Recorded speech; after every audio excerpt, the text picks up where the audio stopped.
sa pagiging pribado. Mas payapa kapag hindi nila alam lahat ng nangyayari sa buhay mo. Sa katahimikan naroon ang kalayaan na pumili ng walang panghuhusga. Maari kang magkamali, matuto at umunlad ng hindi kinakailangang ipakita sa mundo ang bawat hakbang. Ang pagiging pribado ay hindi pag-iwas sa iba. Ito ay paraan ng pagpapahalaga sa sarili at pagtuklas ng mga bagay na tanging ikaw lang ang dapat makaalam. Walang katapusang pangungulila ang mawalan ng mama at papa, para bang nawalan ka ng bahagi ng sarili mo na hindi na maibabalik. May mga sandaling gusto mo silang makita, marinig, maramdaman muli ang kanilang presensya. Ngunit ang puwang na naiwan nila ay walang makakapalit. Ang pangungulila ay hindi nawawala. Hindi ito ganap na naghihilom at mananatiling sariwa ang alaala na kanilang pagkahala. Kahit matagal na hindi mo ibigay ko lang ang gusto mong pagmamahal. Naibigay ko lahat ng bagay na sa tingin ko'y makapagpapaligaya sa'yo. Ngiti, oras, pang-unawa, kalinga. Naibigay ko ang aking presensya na hindi mo pinahalagahan, ang aking damdamin na hindi mo sinuklian.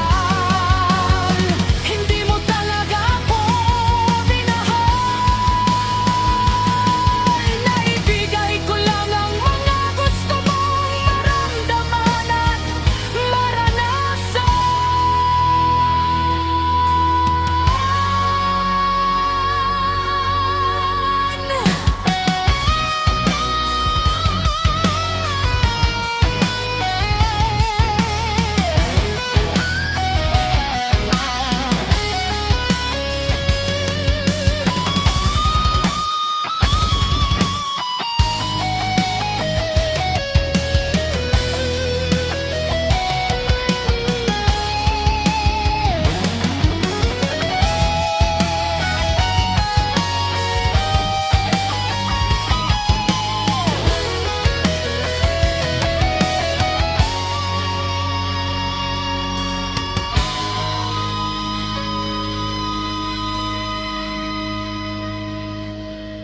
Napaupo ako sa kanto.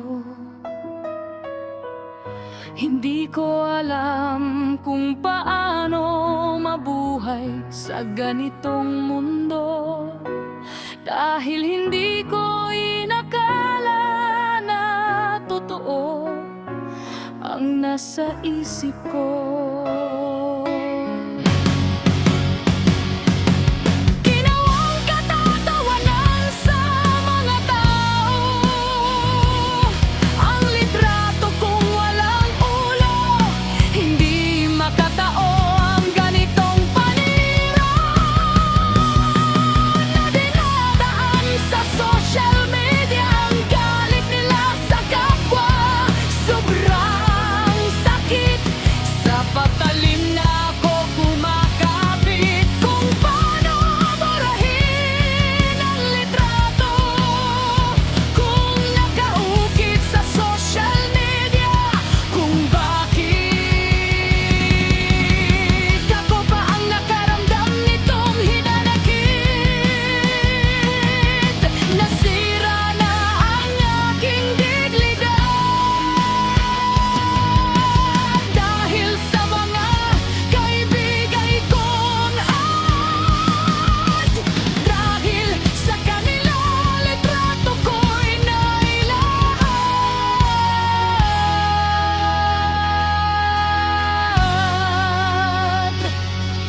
Sa mga samot-saring social media, naging pangbungad nila sa umaga. Hiyang-hiya na ako lumabas ng bahay, mga kamay ko na ay tinatamlay. Ama, sana ika'y gumagabay sa tatahakin kung daan natingin nila sa aking ako'y patay. Paano kaya ako makabangon sa buhay kung puro hamon, mama? Ako sa'yo ay humihiling, putulin mo sana ang cyberbullying. Dinggin mo sana ang aking hiling. Ako at mapangnan sa paghakdan ng aking mga paa.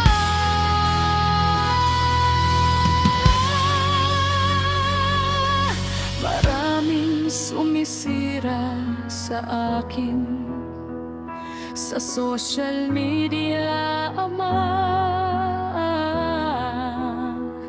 Hindi pa ako handa sa mga taong mapanghusga. Bakit hindi